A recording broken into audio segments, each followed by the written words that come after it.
دارم که جوی باجوش کنم شم معلومه.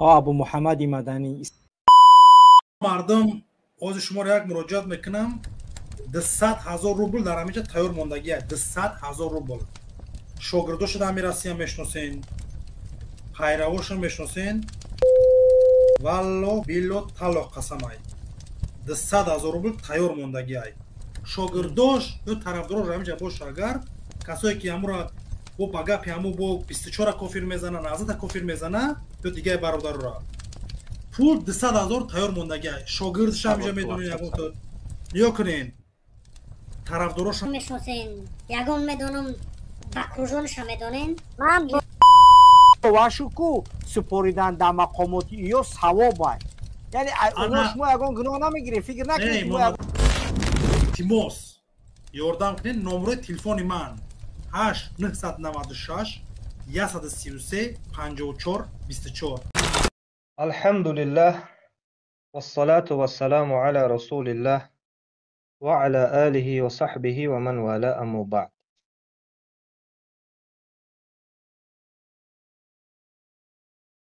البته که در زمان رسول الله صلی الله علیه و سلم وقتا که رسول الله صلی الله علیه و سلم به پیغمبری مبعوث نشده بودند تمام اهل مکه محمد امین میگفتند. حتی مولهای خود به رسول الله صلی الله علیه و سلم چیکار میکردند؟ به رسول الله صلی الله علیه و سلم مولهای خود حتی برده میسپاریدند و رسول الله صلی الله علیه و سلم در طول 40 سال در بین اهل مکه بود که مشهور به محمد امین بود که الله سبحانه و تعالی روز از روزها در درون انمون غار ثور با واسطه جبرئیل علیه السلام و با سوره علق رسول الله صلی الله علیه وسلم نبی شدن نبئ بقرأ و ارسل بالمدثر با واسطه یعنی سوره علق رسول الله صلی الله علیه و سلم نبی شدند و به سوره مدثر رسول شدند که یا ایها المدثر قم فانذر وربك فكبر وثيابك فطهر والرجز فهجر یعنی که ای به لباس پیچیده بخیز از جد بخیز مردم رو چیکار بکن دعوت بکن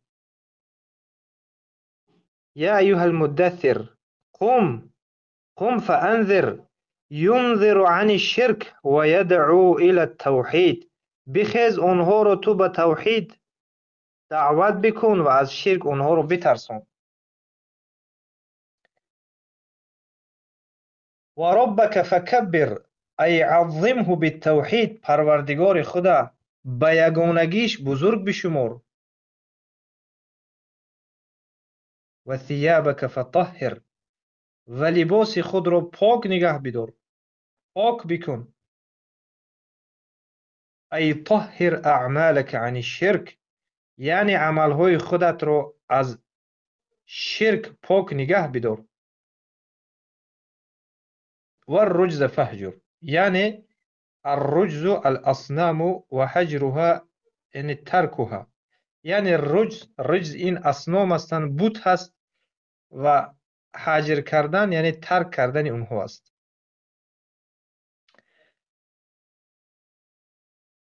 رسول الله صلی الله علیه و سلم بعد برآمدند این دعوت را کردند و مردم را جمع کردند. خیلی که امام احمد در مسند خود روایت میکنند که یا ایها الناس قولوا لا اله الا الله تفلحوا ای مردم لا اله الا الله بگویید نجات مییابید. عاقبت دعوت رسول الله صلی الله علیه و سلم به 13 سال دوام داد. 13 سال دوام کشید. در مابین رسول الله صلی الله علیه و سلم صحابه ها رو به طرف حبشه از سبب ظلم مشرکان روان کردند و خود با دیگر صحابگان در اونجا دعوت دوام میدادند. بالاخره عاقبت رسول الله صلی الله علیه و سلم در طول این 13 سال به نهایت ظلم های شدید دیدند. آخر عاقبت مشرکا به یک خلاصه آمدند که ما باید کار کنیم که این مسئله محمد را یعنی حل بکنیم. میگفتند صلی الله علیه و سلم. دیدند که با بحث و مناظره ها نمیشد.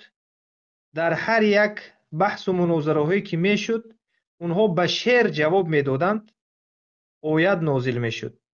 امروز هم این علماء السوء، این شعرا که به ما دارند به شعر ضدیت میکنند، به شاعرها بر ضد قرآن و سنت ضدیت میکنند. و مشرکین مکه هم دیدند که به رسول الله صلی الله علیه و سلم علما یعنی مبارزه برده نمی شود. آخر عاقبت جمع شدن در دارالندوه که امروزینه انمین پارلمان ها گفته می شود. در پارلمان جمع می شوند، یک حکم می برارند. باید مسلمان ها زندانی بشود، باید مسلمان ها کشته بشود، باید مسلمان ها در بدرش بشود. و در دارالندوه اونها چخیلی که ابن کثیر در تفسیر آیتی که در سوره انفال آیه 30 هست، الله سبحانه و تعالی در اونجا میفرماید که و اذ یمکر بک الذین کفروا لیثبتوک او یقتلوک او یخرجوک و یمکرون و یمکر الله والله خیر الماکرین. ای محمد صلی الله علیه و سلم، یعنی این کافرها چی کار میکنند؟ کافرها در دارالندوه نشسته مکر میکنند و اونگاه که به یاد بیار همون روز رو که کافران چیکار کردند؟ کافران در حق تو یعنی مکر کردنی شدن. و اذ یمکر بک الذین کفروا، به تو یعنی اونها چی گفتن؟ لیثبتوک، یعنی ما این رو چیکار میکنیم؟ حبس میکنیم. خیلی که در تفسیر ابن کثیر و همچنین ابن جریر الطبری که از سدی روایت میشود، هو الحبس میگود، یعنی این حبس است. و از همچنین وقال عطاء و ابن زید لیحبسوک، یعنی حبس کردن، قپیدن، یعنی در یک جا محکم کردن.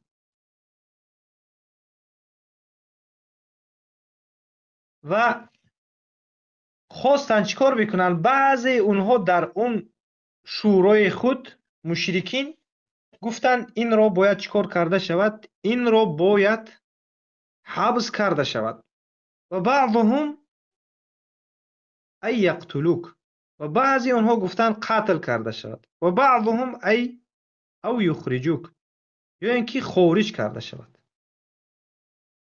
بالاخره ابو جهل اللعین که در این جمع آمد اینو، حتی شیطان هم به یک شکل موسفید پیر اشتراک داشت. ابو جهل لعین گفت که قتل کرده می شود. و از بین گفتن اگر ما از یک منطقه او را بکشد، مجبور هستیم که در عرب ها با کمی مردیگری بود. از یک منطقه اگر بکشد باید اونها دیه میدادن یا که به عوض اونها باید اون کس دیگر کشته میشد.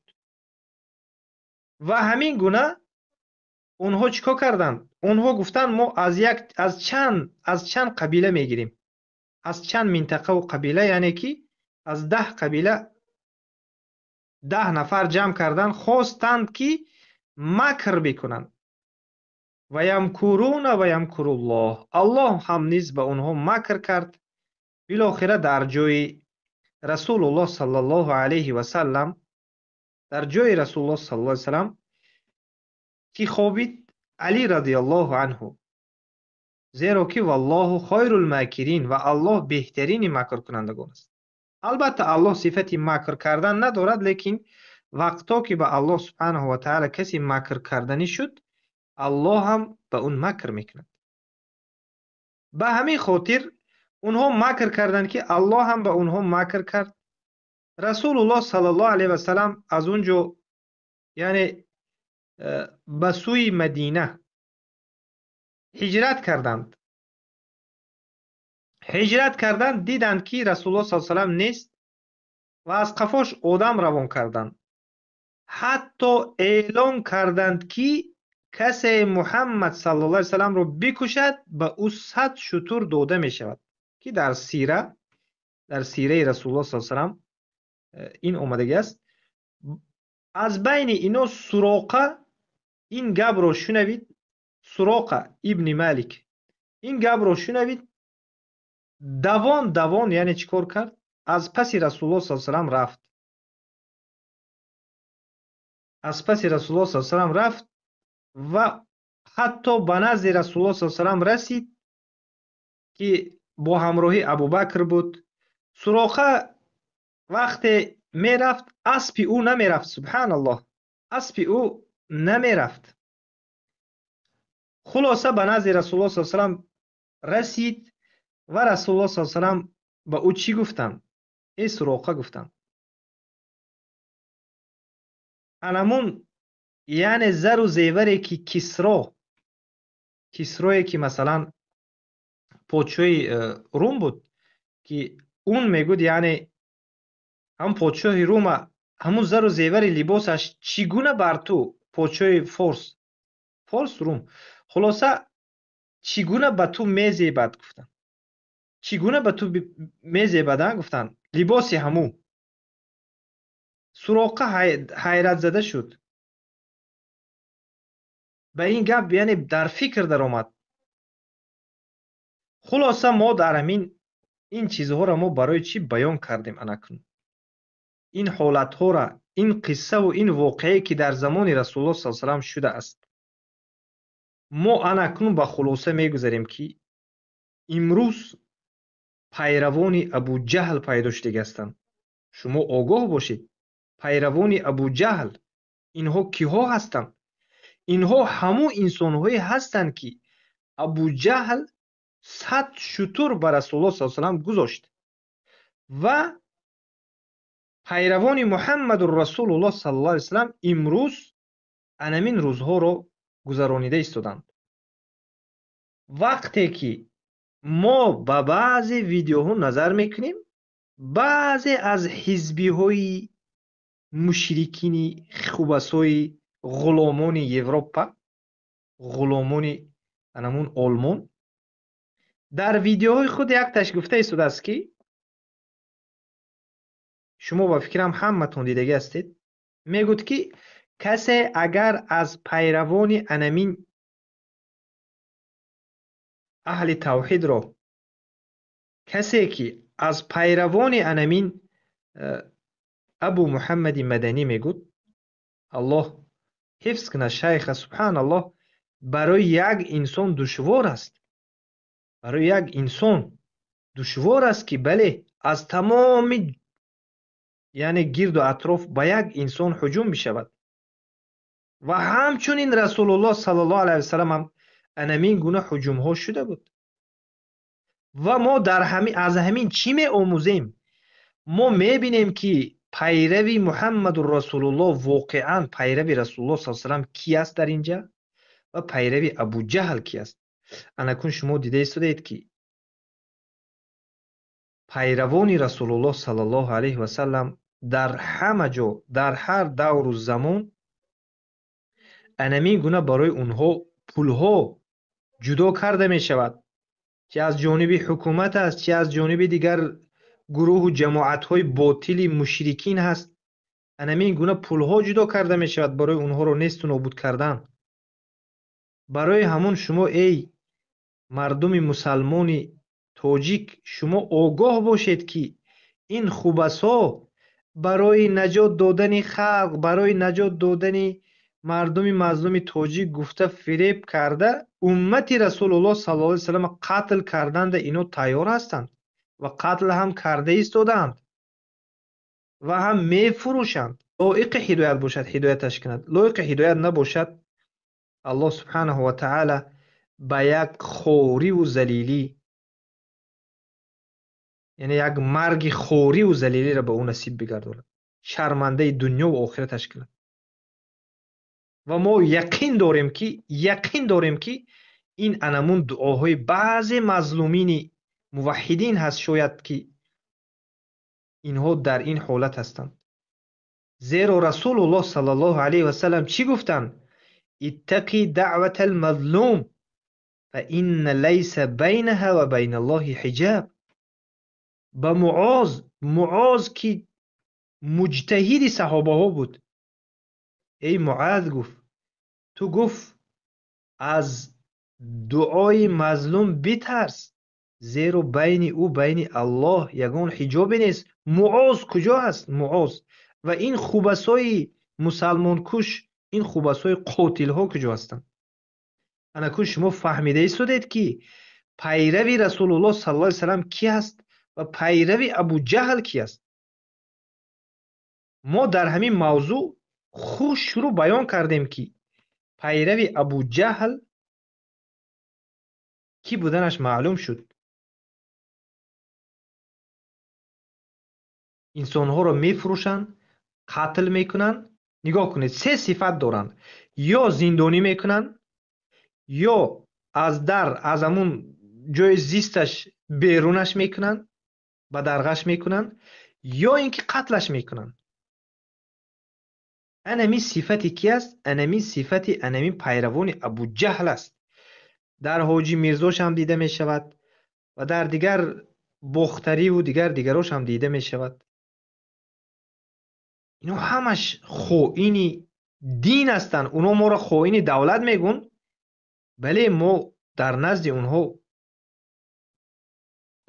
اونها به عقیده همون کفری اونها خائن دولت کی است آخه؟ دولت دموکراتی است آخه.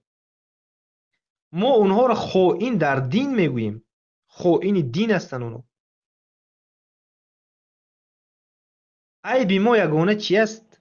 عیب ما یگانه همین است که این عیب ما را الله در قرآن گفته است. الله سبحانه و تعالی خودش گفت که اتقتلون رجلا ان یقول ربی الله. آیا شما یک مردی رو میکشید که او میگوید که رب من الله است؟ عیب ما همین است، ما دیگر عیب نداریم. ما فقط همین گفتیم که لا اله الا الله، رب ما الله است. ما فقط الله رو عبادت میکنیم، با او هیچ چیز و کسی رو شریک نمیگیریم.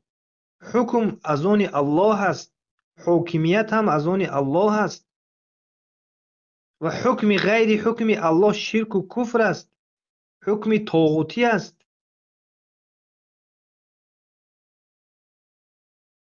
و کسی طرفداری میکند، کسی کمک میکند به این حکم های باطل، این گونه انسان ها کفار و مشرکین پیروان طاغوت هستند. و ما انکار میکنیم این گونه قانون های باطل رو.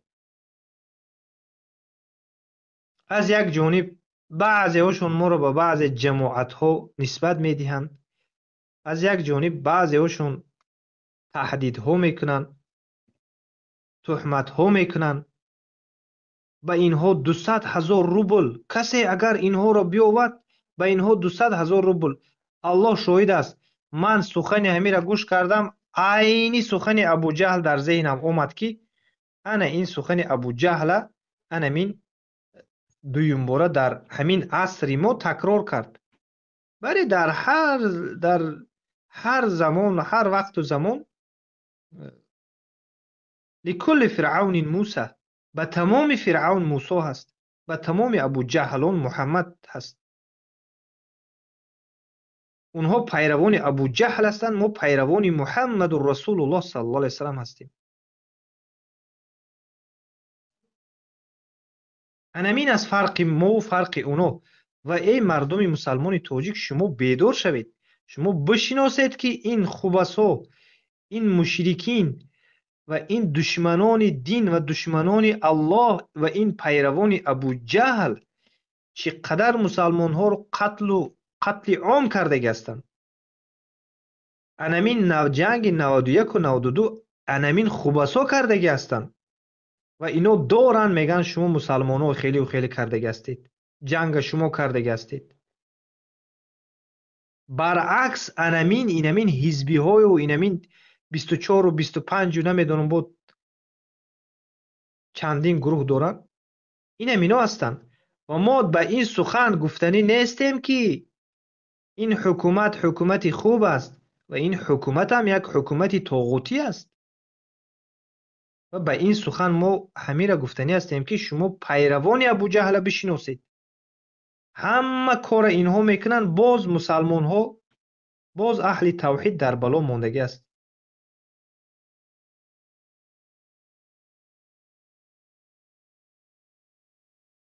و امیدوار هستم که انشاءالله سخنهای ما را درک کردگی باشین و الله سبحانه و تعالی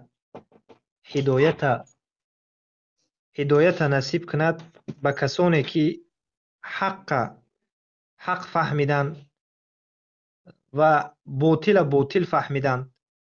الله هدایتشون کند. و کسانی که بعد از این حق فهمیدن و بعد از اونی که پیروان ابو جهل معلوم شد و پیروان محمد رسول الله صلی الله علیه و سلم معلوم شد، بعد این هم فهمیدن باز هم سرکشی کنن، البته که الله از این گونه سرکش ها و من اظلم ممن ذکر بآیات ربه ثم اعرض عنها انا من المجرمین منتقمون، البته کی از ظالمتر از کسی که به او آیات های ما برسد و او رویگردانی میکند.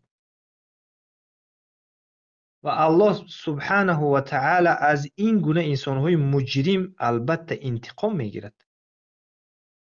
به همین خاطر احتیاط باشید، در دین الله یگان دشمنی کردن از الله بترسید. شما یقین بدانید که الله سبحانه و تعالی فرعون و پیروان فرعون، ابو جهل و پیروان ابو جهل رو خار و ذلیل کرده است و خار و ذلیل میکند. و الله سبحانه و تعالی خودش به یک دردی دوا نمیافتگی تا مرگش یک دردی بیدوا ده الله سبحانه و تعالی گرفتار کند این بدبختا را که اینها بدانند که به دین الله بازی کردن، به دین الله شوخی کردن و پیروان محمد رسول الله صلی الله علیه و سلم ناچیز دانستن چی بودنش بفهمند. و در آخر دعا میکنیم الله سبحانه و تعالی اللهم اعز الاسلام والمسلمين واذل الشرك والمشركين ودمر اعداءك واعداءنا واعداء الدين وانصرنا على القوم الكافرين وسبحانك اللهم وبحمدك اشهد ان لا اله الا انت استغفرك واتوب اليك. السلام عليكم ورحمة الله وبركاته.